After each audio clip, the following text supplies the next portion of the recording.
Halo para penggemar G-Profis, pada video kali ini saya akan menjelaskan mengenai momentum impuls, terutama yang saya bahas yang berkaitan dengan gerak roket. Ini sangat menarik karena gerak roket itu masanya berubah di sini ya. Setiap saat masanya berubah karena roket itu mengeluarkan gas buang dari hasil pembakaran bahan bakarnya. Nah, misalkan ini ada roket masanya M, pada saat T kecepatannya V ya. Jadi sekali lagi, pada saat T, masanya M, kecepatannya V, bergerak vertikal ke atas. Sementara roket ini belum menyemburkan bahan bakar. Nah, terus kemudian pada T plus DT, dengan DT ini selang waktu yang sangat kecil, maka kecepatannya bertambah sebesar dV. Sedangkan masanya berkurang sebesar dm. Ya, berkurang karena ini kan menyemburkan gas ya. Gas dibuang keluar berarti massa roket berkurang gitu ya. Makanya di sini kenapa ini saya kasih tanda minus. Itu artinya massa dibuang, gitu kan ya. Nah, ini akan mengurangi massanya roket. Nah, sedangkan V aksen itu adalah kecepatan gas buang terhadap tanah, terhadap kerangka acuan yang inersial. Jadi bumi ini dianggap kerangka acuan yang inersial.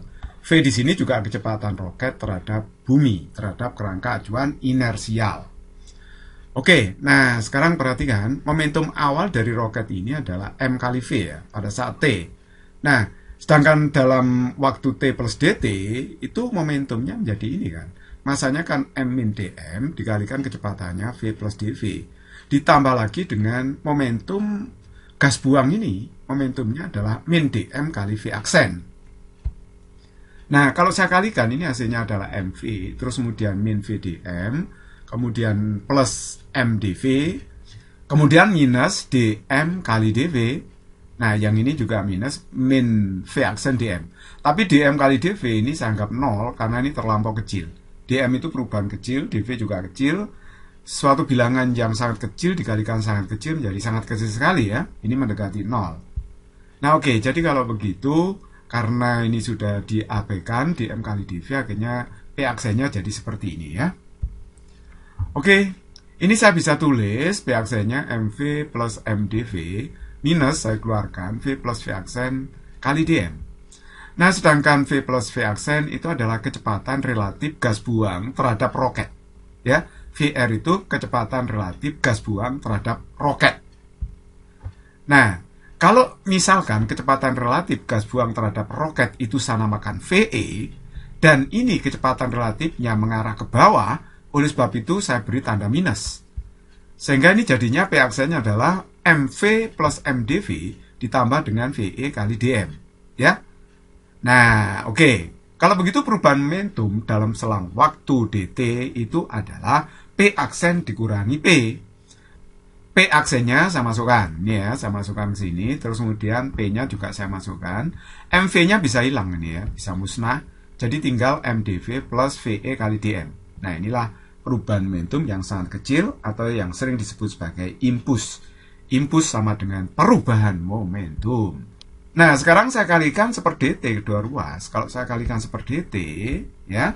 Jadi kalau begitu yang kiri ini jadi dp per dt, yang kanan jadi seperti ini, mdp per dt plus ve dm per dt. Nah, sedangkan dp per dt, perubahan momentum tiap satuan waktu tidak lain adalah gaya. Gaya apa ini? Gaya eksternal yang bekerja pada roket. Nah, berarti sama dengan mdv per dt plus ve dm per dt. Nah, ini sudah saya beri keterangan. F itu adalah gaya eksternal yang bekerja pada roket, satuannya Newton. M itu adalah massa roket, satuannya kilogram. Sedangkan dv per dt itu percepatan roket, satuannya meter per sekon kuadrat. V itu kecepatan relatif gas terhadap roket, ya.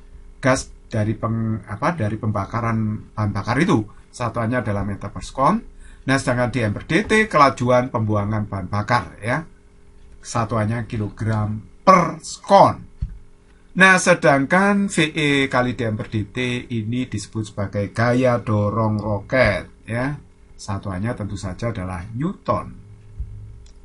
Oke, nah sekarang kita sudah memiliki rumus seperti ini ya.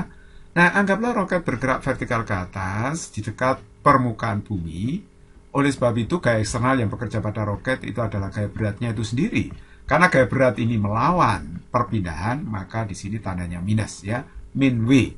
Jadi gaya eksternalnya berupa gaya berat roket itu sendiri, min W. Nah, W-nya itu M kali G kan. Nah, terus kemudian saya kalikan DT kedua ruas. Kalau saya kalikan DT ini jadinya min MG DT, ruas kiri, ruas kanan, DT-nya hilang. Jadinya tinggal MdV plus VE kali dm. Nah, saya bagi M kedua ruas, berarti ini tinggal min GDT ruas kiri. Bisa bagi M tinggal dV. Nah, ini saya bagi M berarti dm per M ini ya. Oke. Nah, dV saya sendiri kan. dV itu sama dengan min VE dm per M min GDT. Nah, saya integral kedua ruas. Ruas kiri saya integral dengan batas integrasi V-nya, VO sampai V. Batas integrasi M0 sampai M, T dari 0 sampai T. Nah, ini saya integralkan jadinya adalah V, batasnya VO sampai V ya. Sedangkan ini integralnya adalah ln M batasnya dari M0 sampai M. Nah, ini integral ini hasilnya adalah G kali T ya. Jadi integral dm per M itu ln ya. Nah, ini saya baca ln itu kan logaritma natural. Ada yang baca ln, ada yang baca ln, ada yang baca len gitu ya. Kalau baca len berarti logaritma natural, nah, seperti orang Malaysia gitu ya. Karena saya orang Indonesia baca lon aja ya. Pokoknya bukan lontong gitu aja ya. Logaritma natural. Nah, batasnya adalah M0 sampai M di sini. Nah, sekarang saya masukkan V-nya. V saya masukkan jadi seperti ini ruas kiri. Nah, ini saya masukkan M-nya dulu. Masuk, dikurangi ln M0. Ini sama aja dengan saya tulis seperti ini kan. Nah, boleh tulis seperti ini. Logaritma kalau dikurangi itu sama dengan dibagi ya. Oke, jadi kalau begitu jika minnya ini dihilangkan, maka ini dibalik ya. Ini sifat logaritma. Jadi kalau begitu ini jadinya ln M0 per M. Begitu. Akhirnya saya dapatkan rumus V sesaatnya adalah VO plus VE ln M0 per M min GT. Nah, sekarang saya sudah punya rumus-rumus seperti ini. V itu adalah kecepatan akhir roket, satuannya meter per sekon. VO itu kecepatan awal roket, satuannya meter per sekon. VE kecepatan relatif gas buang terhadap roket, satuannya meter per sekon. M0 itu massa awal roket, satuannya kilogram. M itu massa akhir roket, satuannya kilogram. G di sini merupakan percepatan gravitasi ya, satuannya meter per sekon kuadrat. Sedangkan T itu waktu luncur roket, satuannya adalah sekon. Berapa lama roket itu meluncur? Untuk lebih jelasnya saya akan memberikan contoh soal. Nomor 1. Roket yang bermassa 2,5 juta kilogram bergerak mendatar di angkasa luar tanpa ada gaya gravitasi dan tanpa kecepatan awal. Jika kecepatan semburan gas relatif terhadap roket adalah 12.000 meter per sekon dan gas menyembur dengan kelajuan 1.000 kg per sekon, maka hitunglah gaya dorong roket, kecepatan roket jika sekarang massanya tinggal 2 juta kilogram. Oke, ini di angkasa luar ya, misalkan ini bumi atau apa planet tertentu juga boleh. Ini roketnya meninggalkan planet misalkan. Nah, oke, sekarang kita jawab. Gaya dorong roket itu dirumuskan VE kali dm per dt. VE itu kecepatan relatif gas buang terhadap roket. Sudah diketahui yaitu 12.000 ya, saya masukkan. Dm per dt itu kelajuan bahan bakar yang dibuang, yaitu 1.000 kg per sekon ya. Nah, kalau saya kalikan ini dapatnya 12 kali 10 pangkat 6 Newton atau 12 meganewton. Oke, yang B. Kita tahu di angkasa luar tidak ada gaya gravitasi, maka percepatan gravitasinya itu 0. Oke, jadi kalau begitu, kalau kita mencari kecepatan pada saat masanya tinggal 2 juta kilogram, ya kita masukkan aja kecepatan awalnya kan 0 ya.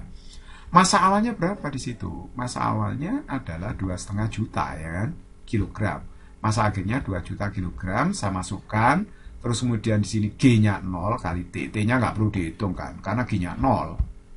Oke, jadi kalau begitu ini 12.000 dikalikan ln 2,5 dibagi 2. Nah, ini kalau dihitung ln-nya dikalikan dengan 12.000, hasilnya adalah 2.677,7 meter per sekon. Nomor 2, sebuah roket yang bermassa 1,2 juta kilogram diluncurkan dari permukaan bumi kemudian bergerak vertikal ke atas tanpa kecepatan awal. Jika kecepatan semburan gas relatif terhadap roket 50.000 meter per sekon dan gas menyembur dengan kelajuan 1.000 kg per sekon, maka hitunglah kecepatan maksimum roket ketika bahan bakar sudah habis sehingga massa roket tinggal 1 juta kilogram. Anggaplah percepatan gravitasi tetap sebesar 10 meter per sekon kuadrat. Oke, kita jawab ya. Ini massa awalnya diketahui, massa akhir setelah bahan bakar habis 1 juta kilogram, kemudian kecepatan gas buang terhadap roket 50.000 meter per sekon. Sedangkan kelajuan bahan bakar yang dibuang dm per dt itu adalah 1000 kg per sekon. Nah ini G-nya dianggap 10 terus, meter per sekon kuadrat, VO-nya 0 tanpa kecepatan awal, sedangkan yang ditanya adalah V ya. V ini adalah kecepatan maksimum setelah bahan bakar habis semua. Nah, kita tahu bahwa bahan bakar yang disemburkan, ini kita bisa hitung. Bahan bakar yang disemburkan keluar sampai habis, delta M itu adalah 1,2 juta dikurangi dengan 1 juta. Jadi massa awal roket dikurangi dengan massa akhirnya kan. Jadi 0,2 juta kilogram. Nah ini massa gas yang disemburkan keluar. Jadi massa bahan bakar yang disemburkan keluar dari roket. Kalau waktunya ya delta M dibagi dengan kelajuan semburan itu. Jadi delta M-nya 0,2 juta itu 10 pangkat 6 kg, dm per dt 1000 kg per sekon. Hasilnya adalah 200 kon. Nah, terus kemudian kita hitung V-nya pakai rumus tadi ya, VO plus VE ln M0 per M min GT. Nah, VO-nya 0 diketahui dalam soal. Nah, VE-nya kan sudah diketahui 50.000. M0 saya masukkan 1,2 juta, M-nya itu 1 juta. G-nya 10, dianggap 10 terus ya. Walaupun sebenarnya berubah G-nya. Sedangkan T-nya itu adalah 200 ya. 200 sudah diketahui tadi, sudah dihitung, 200 masuk ke sini. Nah ini kalau dihitung berarti ini ln 1,2 itu nilainya adalah 0,18. Saya kalikan 50.000 hasilnya 9.000 dikurangi 2.000 hasilnya berarti 7.000 meter per sekon. Itulah kecepatan maksimum roket yang ditanyakan. Physics is very easy and fun.